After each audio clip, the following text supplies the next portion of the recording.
actually start my presentation. I hope I did okay on the walk. Hello. Hi. It's very loud. Am I very loud? I'm okay? All right. So I'm going to talk to you about telling stories. And actually, we talk a lot about telling stories for writers. And I am a writer, but I'm not here as a writer. I'm here as a storyteller, telling true stories about your life, sort of short ones. And I'm here to talk to you about something called the Moth. I have set this up in a very awkward way for myself, I'm just realizing, because I'm going to have to stop talking and turn around and look at whatever it is on the PowerPoint. So if you'll excuse me a moment. Oh yeah, okay, I remember. Oh, I'm very wide in that picture, so we're going to skip it. It's been stretched out. Okay, so just a little about me, from the previous slide. As Diane said, I am a Grand Slam champion, and if you don't know what the Moth is, that might be like, all right, great, you're a Grand Slam champion, congratulations. Can you raise your hand if you have heard of the Moth before? Nice. Oh, great, great. So you're about to find out. So what's the Moth? It is a nonprofit organization dedicated to true stories told live. People telling stories on stage, live, without notes. And I'm going to tell you one in actually just a moment. But before I do, I just want to tell you a little bit about what this organization actually is. So, true stories told live without notes. Okay, so we have something called Story Slams in 26 cities across the country and the world, actually. We're in London, Australia, and Ireland as well. And they're monthly in every city. There's one in Chicago. And what that is, it's just a show where if you have a story to tell, a 5-minute story about your life, you come, you put your name in the hat. It's usually a packed bar or theater, 200 to 300 people. And if your name gets called, you can come up on stage to a microphone just like this one, tell your story. And they're judged like Olympic judging or poetry slams. So there's a winner kind of thing. And those winners go on to a Grand Slam where 10 winners go head to head. You get the idea. We also have main stages where famous people or people with extraordinary stories will tell a story. We had an astronaut who fixed the Hubble telescope, told a story on our stage. Have you guys seen 16 Candles or Breakfast Club? So Molly Ringwald was one of our storytellers, and I know I wished it was Emilio Estevez, but it's all right. The Moth podcast is downloaded 27 million times a year. You can find it on iTunes. We're usually in the top 10 somewhere. And it's just 5-minute stories from people, which is cool because if you only have 5 minutes, you can listen to a story. If you have an hour, you can listen to a bunch of them. And the radio hour is that.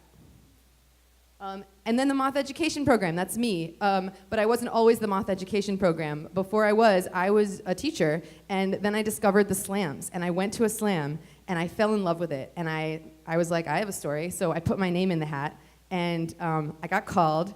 I told a terrible story. I mean, unlistenable. I mean, they record all of them, obviously, for the radio hour. I will not listen to that first story. But I fell in love with it, and so I kept going back. And the second time I went, I won. It was really exciting. And then I kept going. And eventually, I thought, I really love this. I want to start teaching it, too, because I'm a teacher. So now I run all the education programs, so getting high school students, college students, adults of all kinds, teachers who count, I guess, as adults of all kinds. So that's included in that category. Anyway, all those kinds of people, I teach them how to tell stories too. Those are some of the people I teach. That's sort of what it looks like. Okay, so before we get to too much, I kind of want you guys to know what I'm talking about when I talk about a moth story. So I'm going to tell one.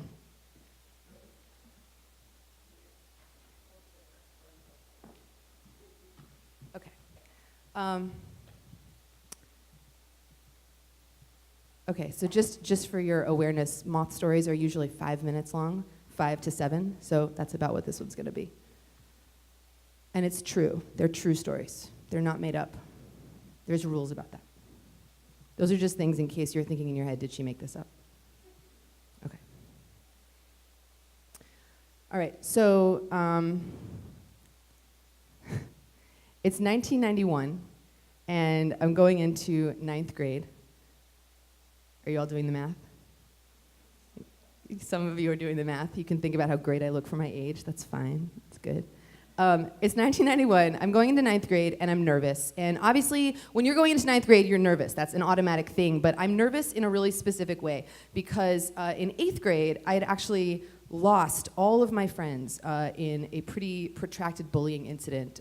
They had sort of dropped me and then spent, eighth grade was like the worst year of my life so far. And so now I'm going into ninth grade, going to a new school. I don't know who my friends are going to be. And I don't know what's going to happen. And then the summer before ninth grade, something amazing happens. I meet this new girl, Jess. She lives pretty close to me. She's also going into ninth grade. She had been at my school in eighth grade, but I didn't know her. And she is so much cooler than me. She has so much gel in her hair that when she moves her face, her hair kind of doesn't move, you know, it just stays put. And she wears fishnet tights and jean shorts over her tights, which, remember, this is 1991. That is extremely cool. And she's a lipstick girl, and I'm a chapstick girl, so automatically, like, she knows what's up. And she's not worried about ninth grade at all, because she tells me we can just hang out with her older brother, whose name is Josh, and he's going into 10th grade. And she tells me about him. He's really cool. He's really bad. And I meet Josh, and I am instantly smitten. He is so tall. He has an asymmetrical haircut. Please don't judge. 1991. I immediately resolved to get myself an asymmetrical haircut, which, by the way, was one of the worst decisions I ever made in my entire life, just to say. But he's so cool, and he says, oh yeah, don't even worry about it. You guys will hang out with us. You'll come to GFD. And Jess is like, oh, right, GFD. She knows what GFD is. And I say, okay, what's GFD? At this point, I had never been invited to join a club that wasn't Hebrew school, right? So I say, what's GFD? And he says, oh, it's German folk dancing. It'll be awesome.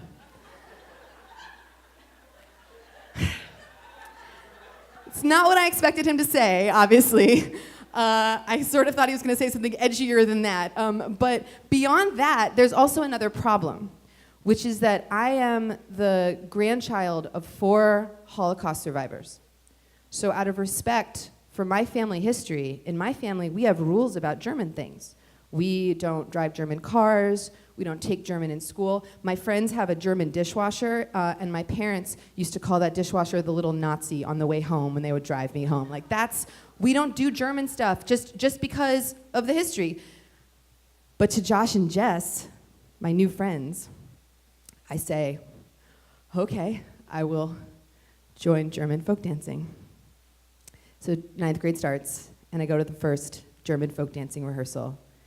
And I quickly realize that German folk dancing is actually awesome, and I'll tell you why. We learn how to polka. The third person I polka with is Josh, tall, asymmetrical haircut. And have you guys seen the movie or heard of the movie Dirty Dancing? So at this point, I had seen Dirty Dancing several times, and so I knew that the way you fall in love is through high-stakes dancing. And so I'm thinking, this is my ticket in, and I'm coming back every Thursday afternoon. This is it. But the problem is, I was the kind of 14-year-old who had to tell her parents everything. I'd never broken a family rule. That was the kind of 14-year-old I was, so I had to tell my parents. So at dinner one night, they asked me, how's school? Are you making friends? They knew about 8th grade and the bullying. And I said, yes, actually, I've been invited to join a dance group. And my mother says, that's so wonderful, you love to dance. Is it ballet? Is it modern dance? What is it? And I say, it's German folk dancing. And there's silence. And my mom looks at my dad, and my dad looks at my mom. And I'm thinking she's gonna start to cry, I've betrayed the family, like something. And my dad just looks at me and goes, we respect your decision. And I don't understand it, but we don't talk about it. They let me go to German folk dancing. I do not ask any questions, so I keep going. And I keep going, and I start to, they become my group of people. They're weird like me. I know all of Monty Python, and it's a huge asset with them. And we have private jokes. Some of them are in German, I will admit. We have private jokes, and they're picking me up before school, and we're talking on the phone until late at night. I found my weird people. And then starting towards December, everyone's talking about something called the lock-in. Are you going to the lock-in? Are you going to the lock-in? And I'm like, I don't know. What's the lock-in? And Jess explains to me it's where you get locked into a church and you play games and sing songs, and it's boys and girls, and someone always makes out. And Josh looks at me and says, it'd be really great if you came. And I'm like, yeah, I'm going to the lock-in. Like, just tell me what church to go to. What do I do? And they say, all you have to do is join St. Stephen's Catholic Youth Group.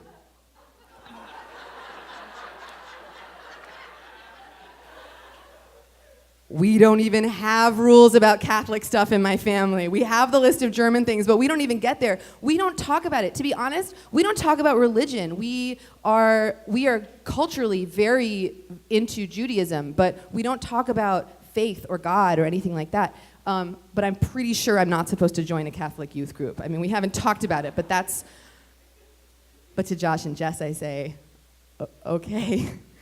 And now I have to tell my parents. So at dinner, they say, how's school? And I say, great. I've been invited to join a service organization. And my mother says, that's so wonderful. Service is so important. What is it? Is it Habitat for Humanity? Like, what are you joining? And I say, it's St. Stephen's Catholic Youth Group. And there's silence. And I'm thinking, I'm disowned. I mean, what's going to happen? My mom looks at my dad looks at my mom. The same look passes between them. And my dad looks at me and just says, don't tell your grandmother. But we respect your decision. And they let me go. And they let me go. And they never explain why. And I will tell you, this story does not have the happiest of endings. I did not make out with Josh at the lock-in. That was, I know. Oh, I know. But recently, I was asking my dad about this, and I was saying to him, why did you let me join St. Stephen's Catholic Youth Group? Why did you let me do that? So crazy. And he said, you know, Micaela, which is what he calls me, if you are a parent and you've watched your kid crying every day after school in 8th grade, and then they get to 9th grade and they are making jokes and on the phone late at night and happy, you're going to respect their decision, even if it means they're having trouble with their Jewish identity. And the fact is, 4 years later, I moved to Israel for a year. My Jewish identity was okay, and so everything turned out all right. Thank you. That's the story.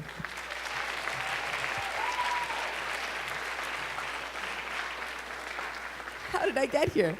Thank you so much, you guys. So that was a Moth story. You have just heard your first one. I have a question, and you can think about it for yourselves, or if you have an answer, you can raise your hand. It's fine either way. Was that different than you expected from the way I was talking about, 5-minute true stories? It was different. I heard a yes. Yeah? Does anyone want to say how they feel like it was different from what they expected? Yeah. A bit less comedy. A bit less comedy. Interesting. Any other answers? Thank you. Yeah. Oh, sorry. I am having yes. Yeah, right? That story was different with you guys than it's ever been before. And I'll tell you right now, I've told that story probably close to 200 times at this point. But did it feel that way? Did it feel like it was the 200th time I was telling that story? I didn't really have it memorized. I made sure you guys had heard of things before I made the joke. I sort of figured out what you guys were really feeling before I got to it. And that's a huge part of telling Moth stories. So there's a lot of reasons I love it. And with the little time we have, I'm going to tell you a little bit about how I think of stories, how good stories get made, and if you want to do this, how you can think of stories of your own. Because as an art form, this, for me, I was never able to be a spoken word poet. I never quite did the actor thing. I couldn't ever really figure it out. But in my comedy improv group, in college, my favorite thing to do was to introduce the games. That was the thing I liked to do, because I liked talking to the audience. I liked telling the audience things. And then becoming a teacher, I mean, I don't know if you guys have some of these teachers, but in the beginning of teaching, it was kind of just the Micaela show all the time. Like, I just got to, and I was teaching 3rd grade, so they got me. Like, they got my jokes, because my jokes tend towards a 3rd grade level, I will admit. So that was really great, too. And sometimes when I would have to keep them quiet, I had something called, I'm sort of ashamed of it now, but I had no way to keep them quiet, so I had something called Stories from Ms. Bly's Childhood. And so if I just had to have them stay somewhere for 5 minutes, something was late or whatever, I would just tell them a story from my childhood and it would just work. And so when I found the Moth, I sort of thought, oh, this is what I do anyway, right? This is what I like to do. I don't necessarily want to talk in verse, although I love writing verse. I don't necessarily want to write things down because for me, writing it is one piece of the art that I do, but that part takes so much patience for me. I have to wait for someone to read it. My favorite part of being a writer is always reading my own work in front of people, which is kind of like this, right? So it just sort of makes sense. I have to go get my clicker. I just realized. It's all the way over there.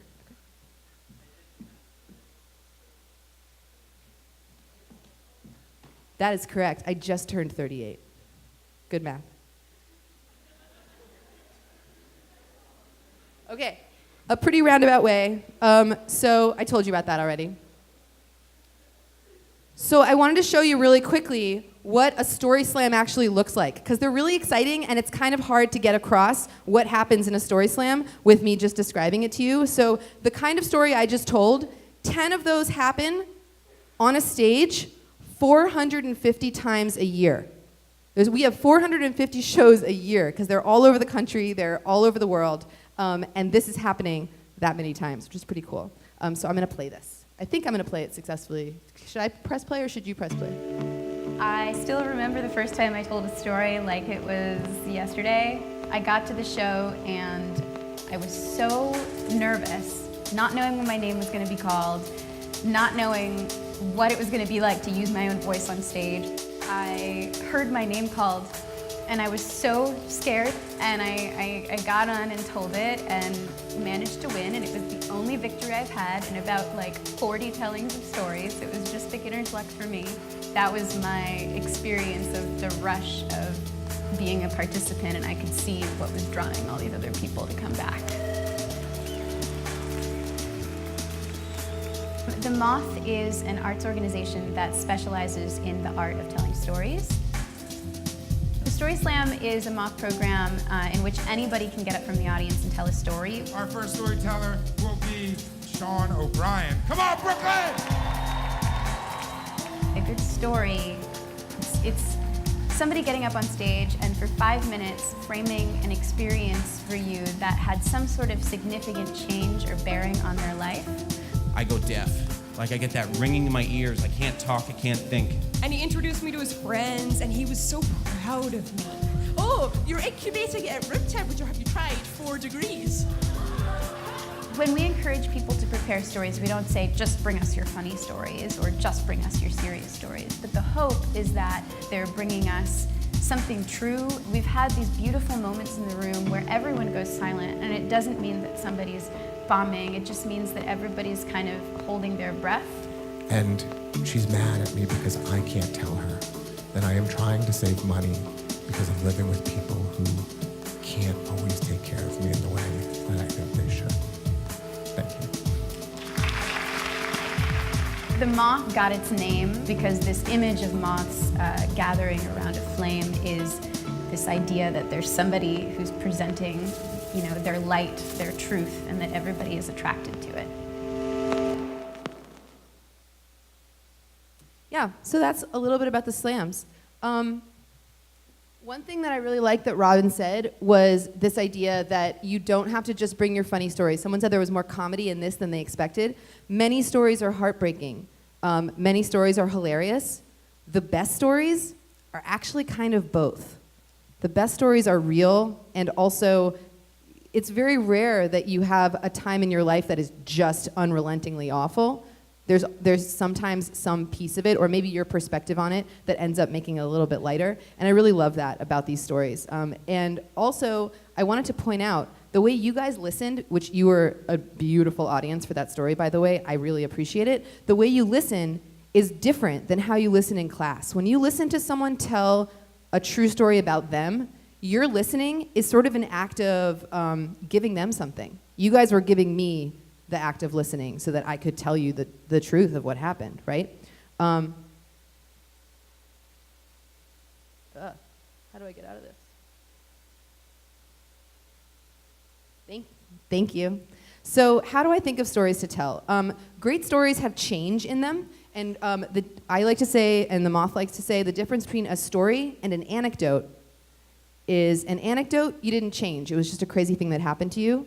A story changed you in some way. It's about something that made you even a little bit the way you are. And it doesn't have to be the biggest change of your life. Lots of stories can be about very small moments, but they have to have changed you somehow. And that's the only way we're gonna really care as an audience.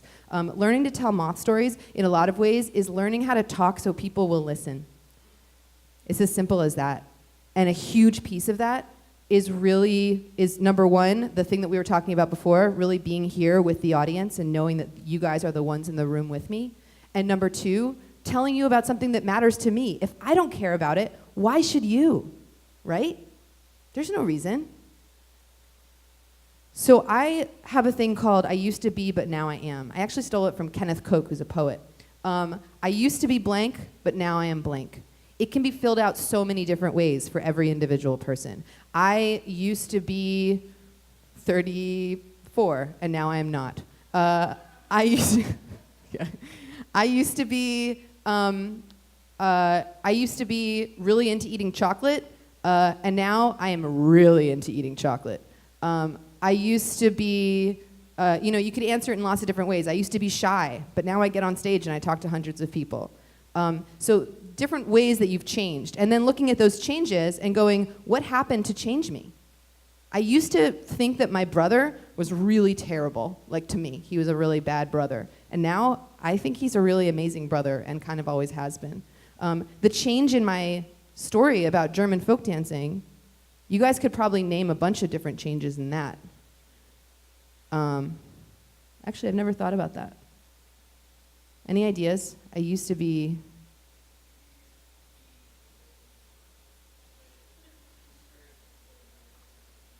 Yeah, okay. I used to be stereotypical, now I'm open. I used to want to do anything to have friends, and now I realize that I can be okay with my identity too. I used to think my parents were a mystery, and now I see that they were kind of doing it because they loved me. Those kinds of things. I also think about areas of my life. I've told 19 stories on Moth stages. I've told 36 stories. I have 36 stories that I tell that are kind of like that one. That's a lot of stories. I have to sort of dig deep and think about different ways that things have happened. I think about travel, I think about school, I think about love, I think about work, I think about family, and all those different pieces, or things that I love to do, like bicycling. I think about hobbies I have. Sometimes a great story is about the first time you tried something you really love now. If you guys can think of something you really love doing now, and think about your first encounter with it. Were you skeptical? Were you like, that's not what I want to do, that's totally lame, and then you tried it and you thought, oh, that's great, like maybe playing an instrument or a particular game you love to play. Also really important, I have to like telling it. If it's a story that other people are telling me is really important and it's really great and I should really do it, but I'm bored, you're gonna know. You're gonna know if I'm bored by my story. Also, once you start doing this, if you get truly addicted, beware future story syndrome. This is something that many of us fight who are storytellers. It's the idea of doing something because it'll make a great story. Not a smart thing to do. Very, very not a smart thing to do. I'll tell you why. Not just because it makes you do reckless things and not really think things through and go, oh yeah, I'll totally sign up to be a bicycle tour guide in Central Park in the hottest summer of the decade. That sounds like a great idea because that's going to be a great story. Then you actually have to live it. That's the problem. You actually have to be a bicycle tour guide in Central Park in 110-degree weather. I'm not saying that from experience. I caught myself. I almost did that. And then I thought, you know what? I'm having future story syndrome. That is not a good idea. I don't like the heat. Not me.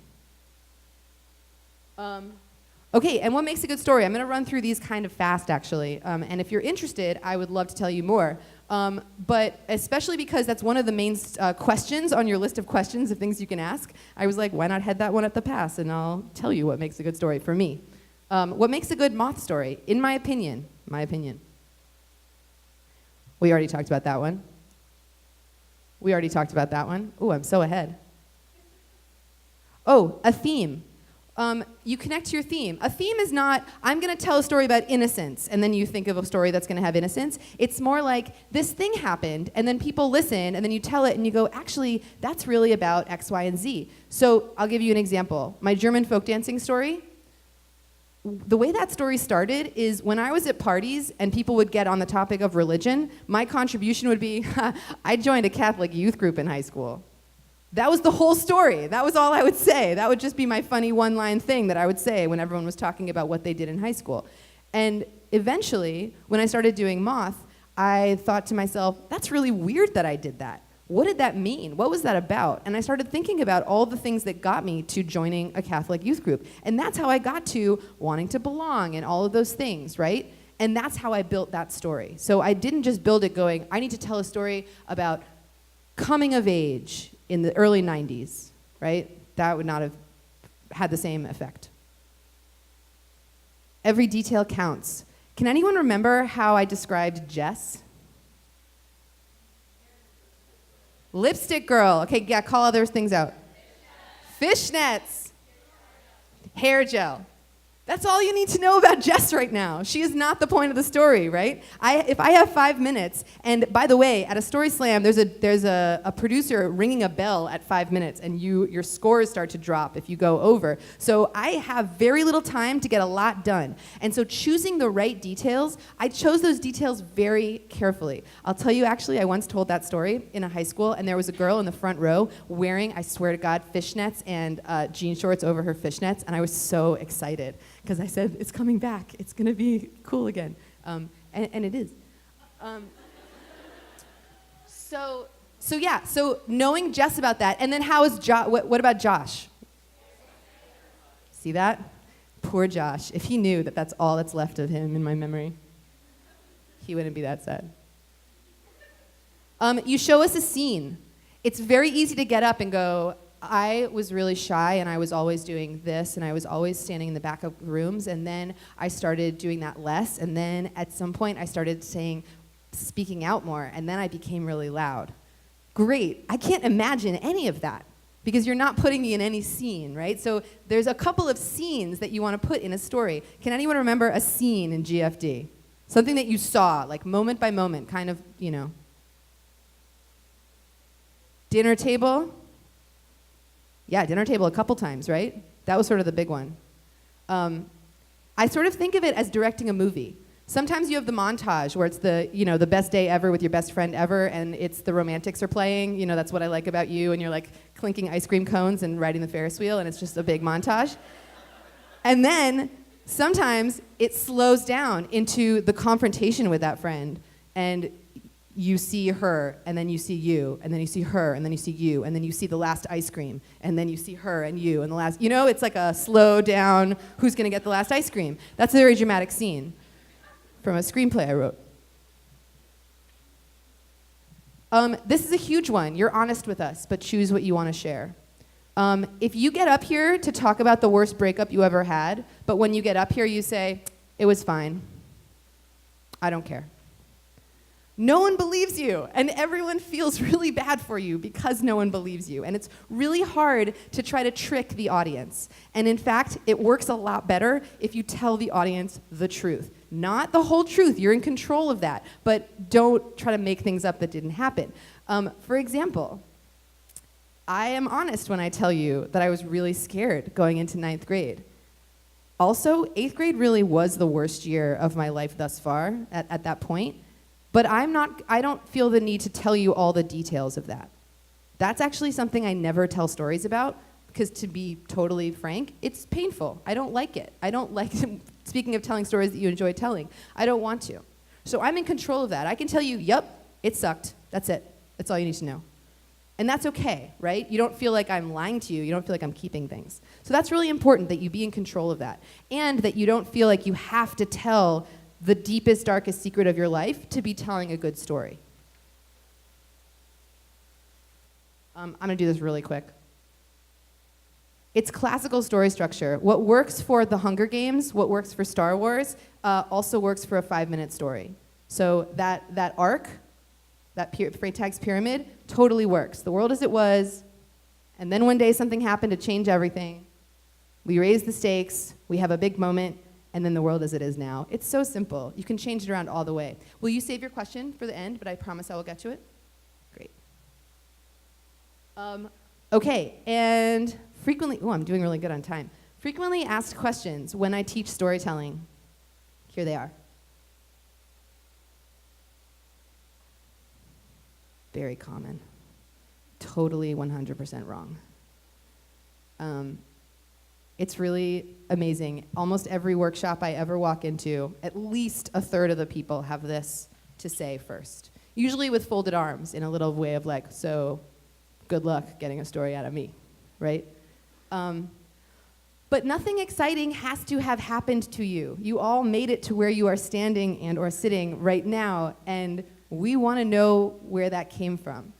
People don't think they're very interesting, but they are. It's really weird. If you find the right moment to share with people, or the right moments, and you're honest with us, we can't help but lean forward and want to know more. And in fact, what usually happens is someone you previously didn't think was very interesting, you find really interesting. It's an incredible thing. I think eventually it's going to be like used in the United Nations for peaceful negotiations. I don't know the word for that. I don't work there. This is a big one. Can I tell a story about my current battle with insert former friend name here? I teach storytelling to high school students, and it often culminates in a story slam, a show, on a stage like this one, or in a classroom or a black box theater. And kids can't just get up and tell a story. Students work on a story over 6 weeks with each other. They become a team. They help each other with their stories, and then they get up. And this often comes up because those are real stories. The conflict you're having with your friends is real, and it's painful, and it's hard, and it's worth talking about. However, the microphone is a very powerful thing, and if you have the mic, and insert former friend name here doesn't have the mic, you're kind of using the microphone as part of that battle, and we're not about that. So you want to tell stories about things that are not going to affect the community you're in. That's our big rule. One way we think of it is, can you tell that person the story you're going to tell on stage and get their permission? And when I ask that, a lot of times the person who asked this says, oh, we're not speaking, and she would kill me if she knew I was going to tell this story. And I go, yeah, that's probably a good indication that you don't want to tell this story.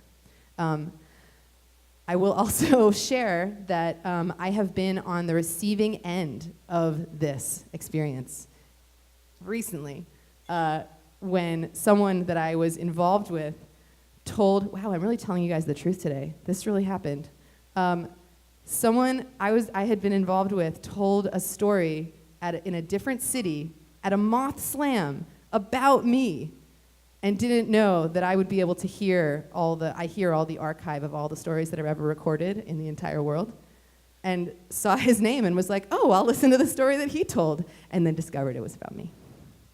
What? Dead true, dead true. Never cross a storyteller, for they will have revenge on you publicly and with great exaggeration. But that wasn't an exaggeration. I'm saying in the future I'm going to tell a story about him. It's going to be great. Just kidding. See, I won't do that. I wouldn't do that. But I don't know the moral or meaning of what happened. This story is still going on. That's a really common one too, not just for students, but for adults as well. Our lives keep changing, and our lives keep, continuing. We don't live in these 5-minute bursts. So,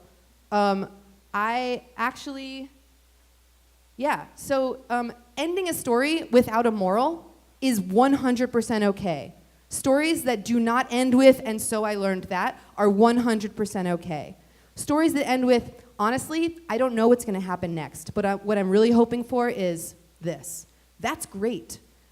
We want to know, like I said, that you're being honest with us, and if you have a story that's partly done, that's fine too. Another very weird thing, speaking of which, different guy, the story I just told you about German folk dancing, I had been telling that for a few years. And then I started, this is just about how stories can change and stories can grow. I started dating a guy, he was English, and he was a radical Christian. Radical Christianity is about Christianity as activism. So Jesus was the original activist, and the Bible is a library, that kind of thing, not the Word of God, and we fix the world as it is. Anyway, he was very religious. And I was cool with it. I thought it was very beautiful. And then he invited me to go to a Christian social justice and arts festival in England. And I was like, yeah, I want to know what his world is like, so I want to go. And I had to tell my parents that I was going. And I called up my dad, and I said, hey, Matt invited me to a festival. And as soon as I just said festival, I thought, oh, wow, I'm living the end of that story. Because my dad goes, oh, great, what kind of festival? And I said, it's a Christian social justice. This was 3 years ago. Christian Social Justice and Arts Festival.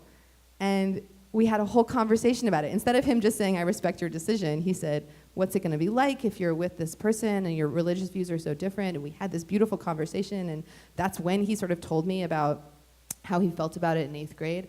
And it became a new ending to that story. And I actually told that new version on stage in England when I was visiting Matt. And then I told it again in Brooklyn just a few months ago. So stories really change and grow. And it's crazy that I didn't have future story syndrome. I didn't date a Christian man so that I could have an end to German folk dancing. That would be crazy. Don't do that. It's not appropriate. But realizing it and going, oh, that story now means something different to me. It had one meaning before and it has a whole different meaning now. It's really interesting. And this is the final one. Okay, great, thank you. Sure, 8 to 10, we're good. I've never told anyone this and I'm not sure I want to start now. Then don't. You're in control of it. If you want to try telling it to a few people first and then get bigger, decide what your audience is going to be for a story. Stories should be told, but you are in control of the audience for that story. If you have something that is burning inside and you really want to tell it to a trusted person first before you tell it to a crowd so that you can feel what it feels like to say it out loud. Saying things out loud can be really powerful. Many of my stories are funny. Many of my stories are painful. Like I said, they're usually both. But I never want to get on stage and see how something feels for the first time in front of 100 to 500 people. It's not going to be safe for myself. So take care of yourself in that way. Telling your truth is so important, but telling it in a way that makes you feel good and powerful is even more important. Oh yeah, I told you that part. I told you about Matt. Okay, so we have time for some questions and comments, and I'd love to hear from any of you. And I promised you I would call on you first. Yep. The weirdest? Oh, I've heard some weird ones. I have a friend, Jeff, who tells a story about working in Australia, and he is in charge of corralling lizards. It's on a ranch, and he's supposed to get the lizards, and he's very bad at it. The lizards are always getting away, and then eventually the lizard, and he has a huge fear, by the way, of reptiles. He establishes that very early in the story. So this is like him finally being a man and doing the thing he needs to do, and those lizards definitely just end up crawling all over him and get in his jeans right here. He knows one gets in right here. That is the weirdest story I've ever heard. I can say with definition. I believe the title of that story is Lizards in My Pants. Any other questions? Yeah.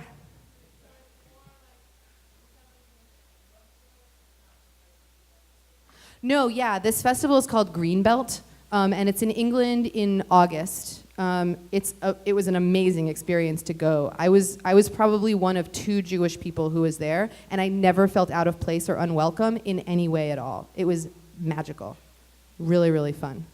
I took a physical theater workshop.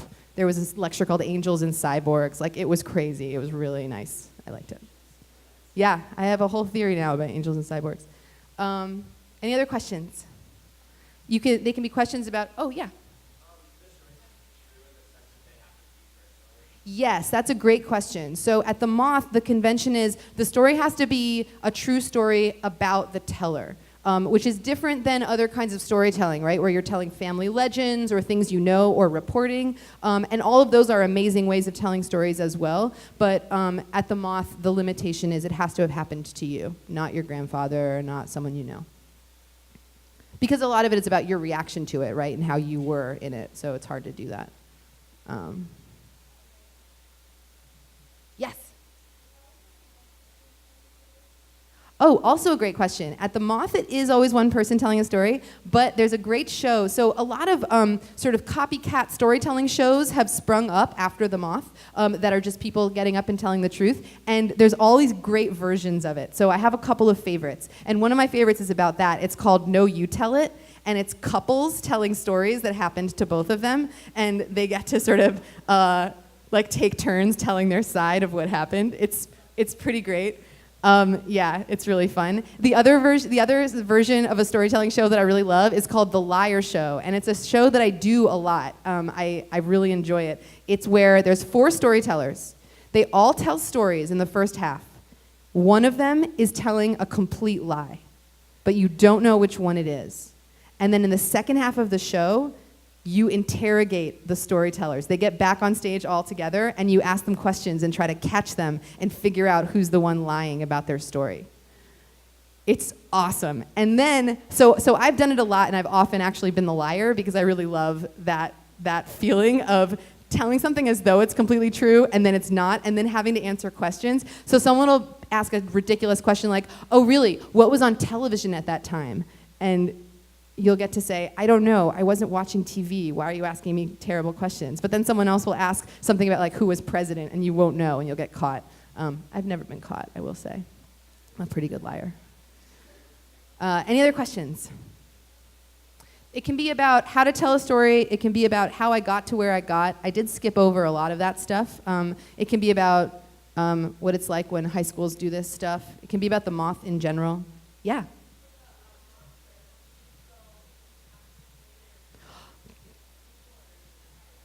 Great question. It is not required to, when you go to the slams, do you have to put your name in? And the answer is you're not required to put your name in. You can definitely just go and watch. Sometimes there will be 400 people there and only 20 names in the hat, or 10 names even. Yeah. Mm-hmm.